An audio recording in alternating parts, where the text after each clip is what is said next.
And Sayadaw has been explaining the meaning of Satipatthana.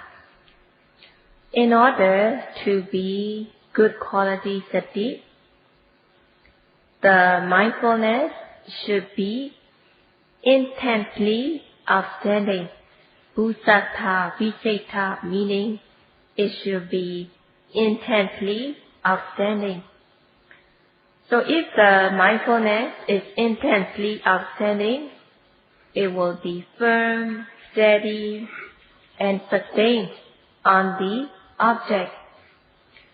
Sati, mindfulness, is not just ordinarily special, ordinarily outstanding, but it should be intensely outstanding. There is no such thing that sati is excessive, but there can only be times when sati is lacking. In order to reach the stage where the mindfulness is intensely outstanding, one should know the benefits of Satipatthana practice. One should have faith and confidence in the practice. One should have the strong wish to practice. And one should practice diligently so that one can attain the Dhamma within a short time easily. So it is very important to have strong wish to practice, and one should also invest viriya, effort, in the practice. In investing viriya, effort in the practice, one should not have any regard to one's body and life.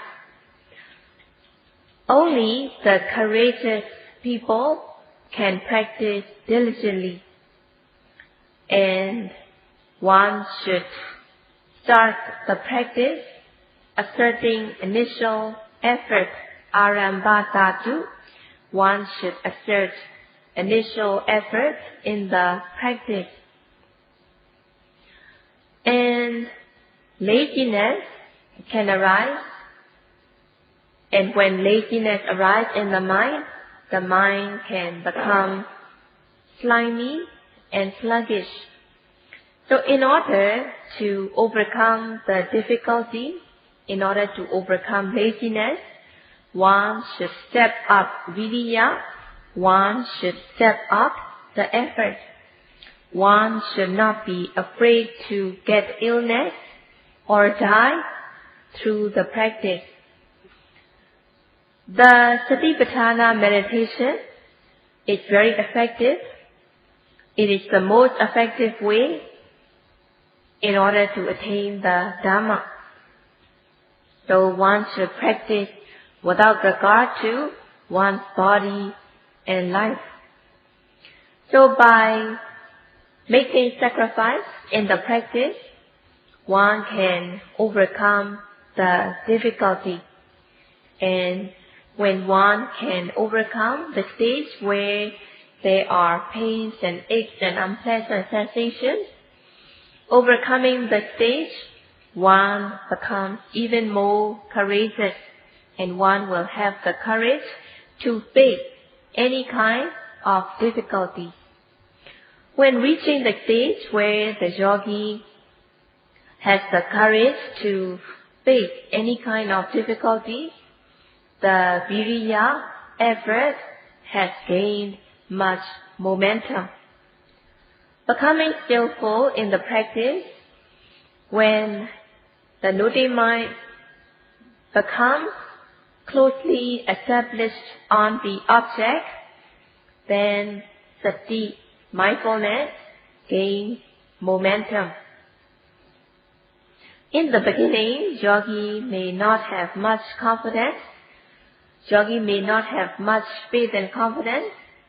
And at times, yogi may be uncertain, and his or her wish will not be as strong. If his or her wish to practice is not as strong, there will not be diligent effort. In order to develop intensely outstanding mindfulness, one needs diligent effort. Without having diligent effort, the good quality sati cannot arise. And one should also develop khanika samadhi, momentary concentration, in order to discern into nama and rupa, and in order to develop knowledge stage by stage. If the person is cowardly, or if the person is lacking, then the person will not be making progress. So Sayadaw does not think the yogis who are here are cowardly or sluggish. Sayadaw does not interview yogis directly, so he does not know them all. But in order to get the message to all the yogis, Sayadaw has been giving talks about this good quality sati, mindfulness. So Sayadaw says today is already January the 17th, so only 1/4 of this special meditation retreat is left. So during the time that is left in this retreat, yogis should practice according to the teachings of the Buddha in the tradition of the late Venerable Mahasi Sayadaw. And yogis should listen to the guidance and instruction, and yogis should practice in accordance to the teachings. Only then there will be sasana sambati.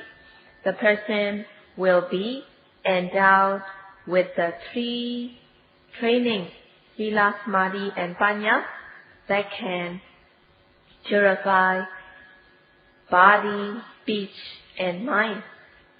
Only if the person's bodily behavior, verbal behavior, and mental behavior is blameless, then the person will be cultured and tamed. One cannot gain culture by having the material wealth. One cannot be cultured by being educated in the worldly way. But one can only become cultured by being blameless in body, speech, and mind, away from the defilements of lobha, dosa, and moha. As much one practices systematically, one will be removing the rudeness in one's body, speech, and mind. And by the practice, one will become cultured when body, speech, and mind become blameless.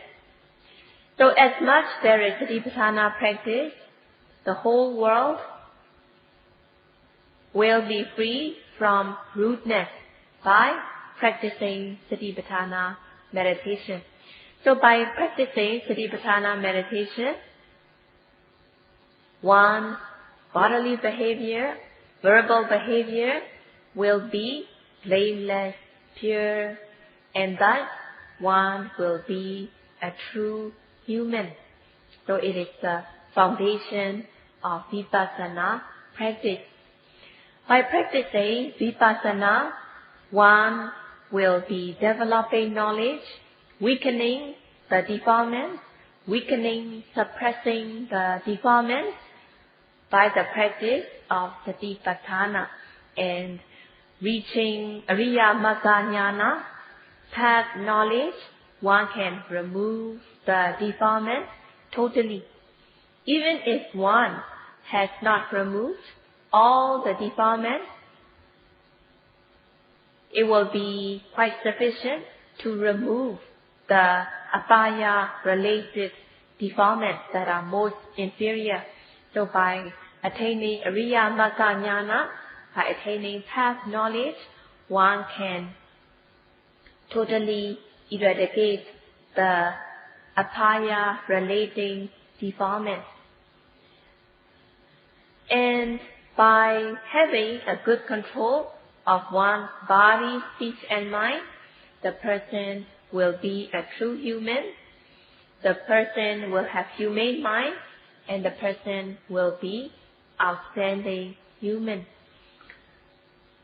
And one will also be contributing to the peace in the world. In order to bring peace within one's own world, to bring peace among relatives and friends, and to bring peace in the whole world, one needs to practice Vipassana meditation. So practicing Vipassana meditation is like reaching an oasis in a desert. So nowadays there are ways to even plant trees in a desert. So there are even advanced ways to have some plantation in the desert. So in the same way, one does need to practice so that the desert of one's life will not be useless. So in order not to keep one's life useless like the desert, one needs to practice Vipassana meditation so that one will be free from the heat of the defilements. So the heat of the defilements are difficult to be extinguished, but through the practice of Vipassana, one can extinguish the heat of defilement. So it is very important not to make one's life useless like a desert. So each and everyone should make one's own life like an oasis. If the person is letting one's mind go freely, then there will not be an oasis. So while having this rare opportunity, one should practice diligently to cultivate oasis in the desert so that the surrounding world will also become peaceful. So as a human being, one has the responsibility to maintain peace in the surrounding and the world. There should be Paṇḍitā. The noting mind should rush into the object in great momentum. There is no time for thinking. If there is thinking, then the person is losing mindfulness for seconds. So if there is 1 minute of thinking, there will be 60 moments losing mindfulness. Then if the momentum of mindfulness has deteriorated, then yogi has to generate the momentum of mindfulness again. So it is very important to practice in great momentum. So if a person or a group has if a person or a group has taken things by force, then one should take back what the other has taken. So one should prevent oneself from being looted.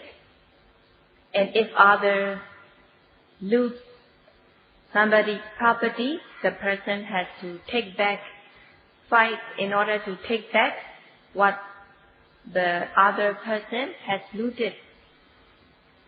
So in the same way, when seeing, hearing, smelling, tasting, touching, thinking arises, one should be mindful of them so that the defilement will not gain upper hand. The nama-rupa mentality and materiality arise as a result of deeds done in the past. So on these nama rupa that are arising as a resultant of the past deeds, one should not be adding new cause. So it is very important not to let the Kilesa weed grow in the nama rupa land. So in order not to let the Kilesa weed grow in the nama rupa land, it is very important to have protection. One should have the protection of mindfulness, and one should have the mindfulness gaining the upper hand. So one should have faith and confidence in the Satipatthana practice. One should have strong wish to practice. And when the nama rupa that arises as a resultant of past deeds, one should be mindful continuously. And in order to have continuous mindfulness, one should practice with diligent effort. One should be alert, active, ready, so that there will be mindfulness arising in momentum. So it is very important to have mindfulness so that one will not be looted by the Kilesa defilement. In order not to let the Kilesa weeds grow, one should protect oneself by being mindful. One should be mindful on the nama rupa so that the Kilesa weeds will not grow. Having mindfulness, Khanika Samadhi, momentary concentration, will become strong, and one discerns into nama rupa, mentality and materiality. And as the yogi continues the practice, yogi gains Vipassana Panya, insight, knowledge. So the body that we have, the nama rupa that we have, are like the land. These nama rupa arise as a result of deeds done in the past.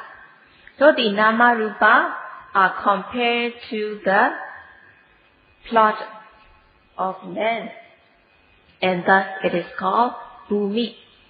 So it is very important to make use of the land usefully. If the person does not make use of the land usefully, there will be weeds growing in the land, and the land will become useless. Instead of weeds growing, instead of the weeds which are useless, one should be planting precious trees. So just as one should be planting precious trees that give fruit, one should practice with viriya, effort, so that mindfulness will arise. But if the person is sluggish, lazy, not planting useful trees, then the land will be useless. In the same way, if the person is lazy, not practicing, then his or her nama rupa will become Kilesa bhumi, the land of defilement. Just as the person needs to make use of the land,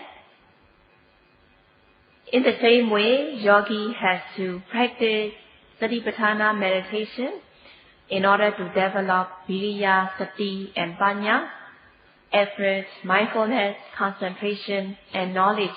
And especially one has to practice Satipatthana meditation in order to gain Vipassana jnana, insight, knowledge. If the person is not mindful, one will not be discerning distinctly between the nama and rupa. And if there is lack of mindfulness, one will not discern at all, one will not develop knowledge at all. If there is lack of mindfulness, there will be not knowing, knowing wrongly,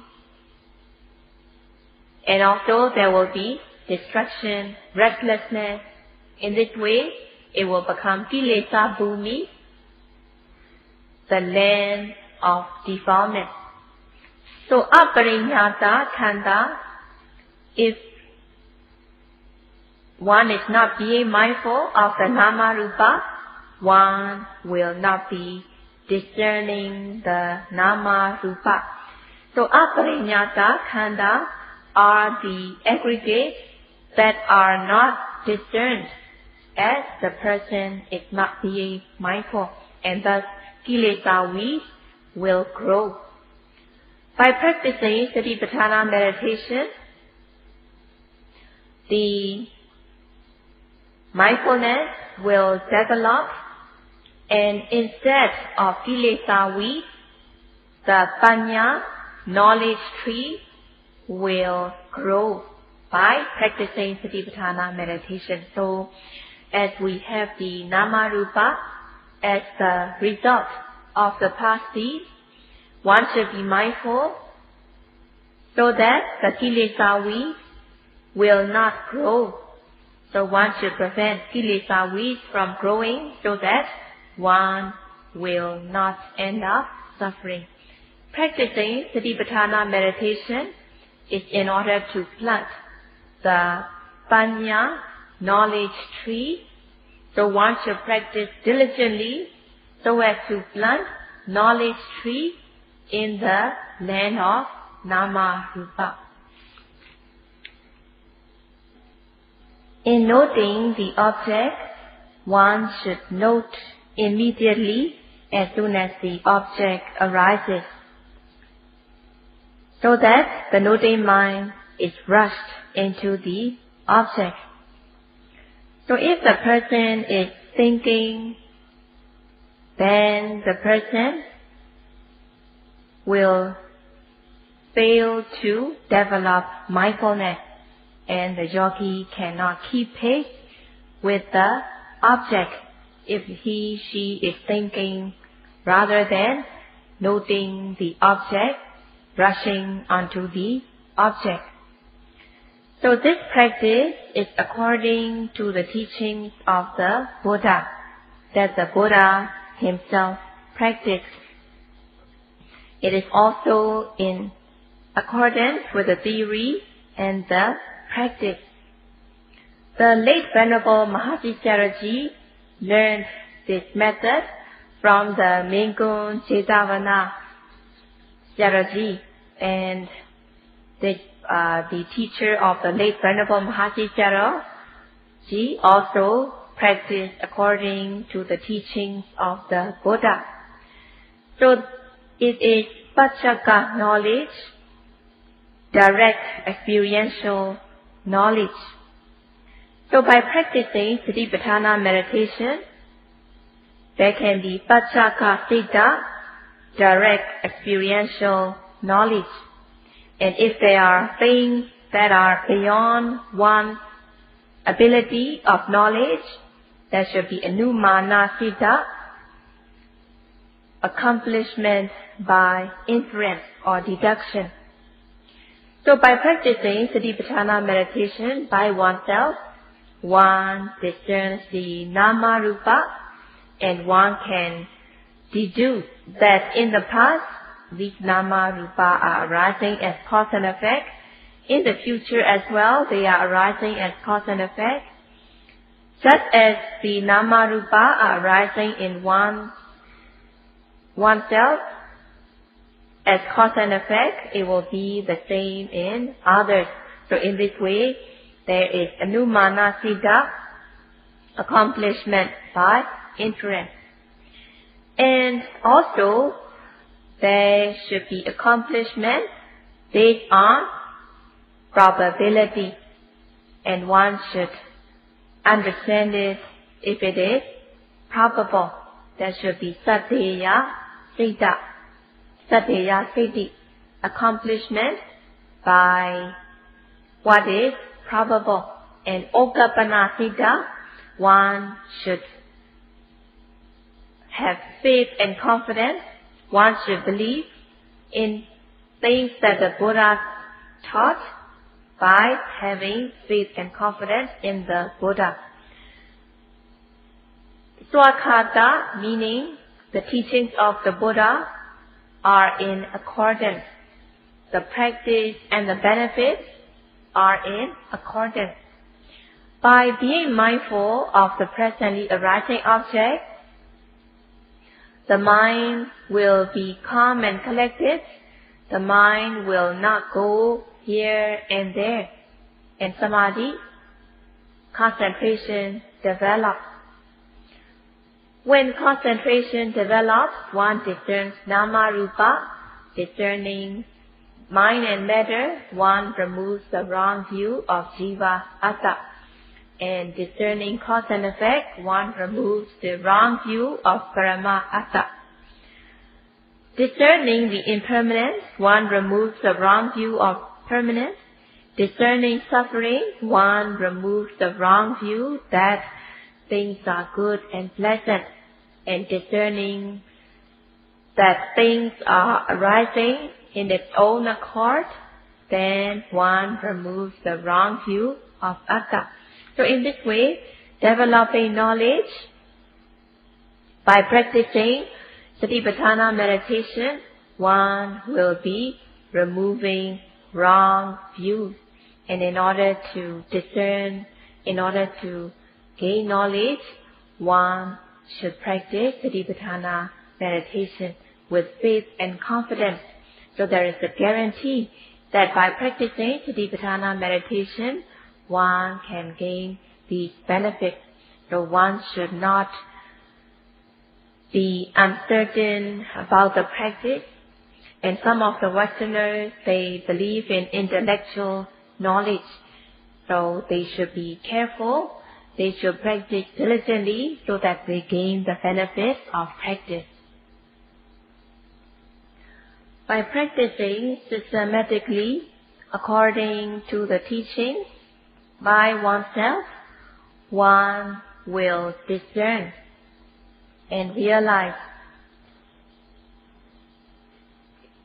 The Westerners, some of the Westerners, they like the intellectual knowledge, reflecting, and it is not necessary to looking for other causes. But by practicing Satipatthana meditation, one discerns the cause and effect. Knowing the benefits of Satipatthana practice, having faith and confidence, practicing diligently, accurately according to the guidance and instruction, one gains the benefits of practice. And through the practice, one will discern directly. So at that stage, the quality Swakhata will be obvious. So by practicing, one will gain the benefits. And Buddha also gave encouragement in a bold way. And the Mingon Sayadaw, the teacher of the late Venerable Mahasi Sayadaw, taught according to the teaching. So based on the virtue Swakhata, the virtue that the Dhamma is taught in accordance, and Sandhitika, the Dhamma can be discerned directly by the practice. So there should not be any uncertainty or doubt in the practice. One should note the presently arising object immediately, rushing the noting mind onto the object as if like a sudden attack. So noting the object, immediately rushing the mind onto the object, just like a sudden attack, yogi can progress even within a few days, even within hours. So days have gone by, But some of the yogis, they are not even reporting about Citta Visuddhi, purification of the mind. And some of the yogis cannot report clearly, not even the state of discerning the Nama Rupa, mind and matter. So Sayadaw encourages all the yogis not to practice in an easygoing manner, to make use of this precious time by practicing diligently. And Sayadaw will continue to explain tomorrow. Sadhu, sadhu.